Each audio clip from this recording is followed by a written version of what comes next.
January 10th, 1962. We knew there was something wrong, but we did not know exactly what.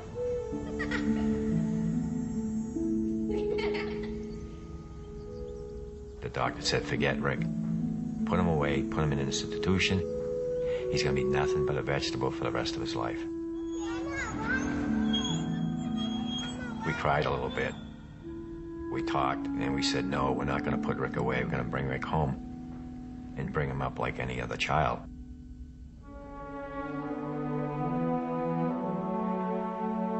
We knew Rick was smart. We could tell by looking in his eyes. And when we talked to him, he was paying attention to what we were saying. So we wanted to get a computer built so Rick could communicate with us.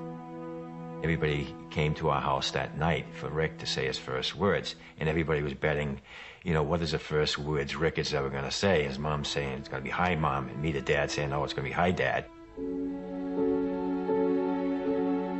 Well, the Boston Bruins were going for the Stanley Cup, and the very first words Rick ever said was, go Bruins. Dick is a military man, so he knows a thing or two about commitment.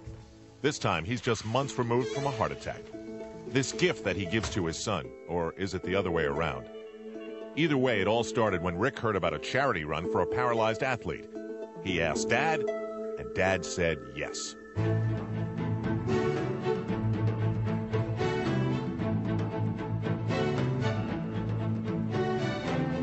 The gun went off, and we went off with all the other runners, and everybody thought that Rick and I would just go to the corner and turn around and come back. Well, we didn't. We finished the whole 5 miles, coming in next to last, but not last. And when we got home that night, Rick wrote on his computer, Dad, when I'm running, it feels like my disability disappears. So that was a very powerful message to me, that we finally found a sport that Rick could get involved in just like everybody else.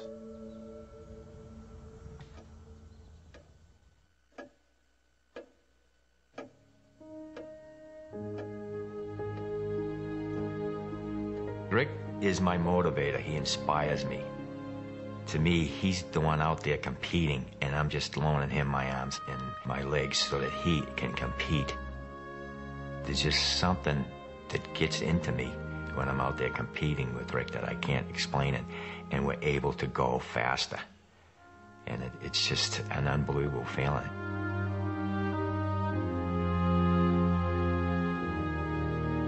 Rick and I love the Ironman triathlon, to be out there competing with the best triathletes in the world, to be accepted to compete along with these triathletes.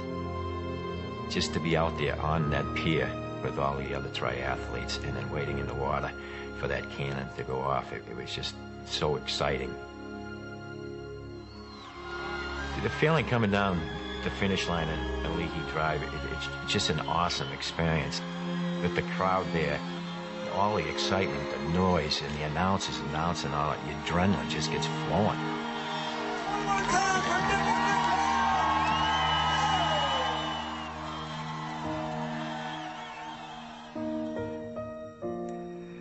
I may be disabled, but I live a very fulfilling life. And if someone takes the time to get to know me, they will realize that I am no different than anyone else. Here he is. He graduated from public high school. He's graduated from college. He's out there competing in road races and triathlons. He lives a happier life probably than 95% of the population. Rick would tell you that, if he was physically able to do something, that he'd probably play basketball or football or hockey. But then he always says, no, the first thing he'd do is sit down, have me sit down in his wheelchair, and he'd push me. It really makes me feel good that he appreciates, what I'm trying to do to help him out, and he'd do the same thing for me.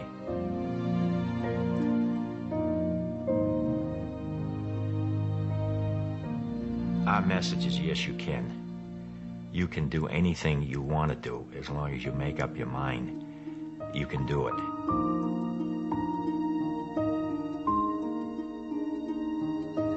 If you have ever searched for the meaning of life, stop. The answer lies right here. By the way, Ricky would want us to tell you, the Bruins look pretty good this year.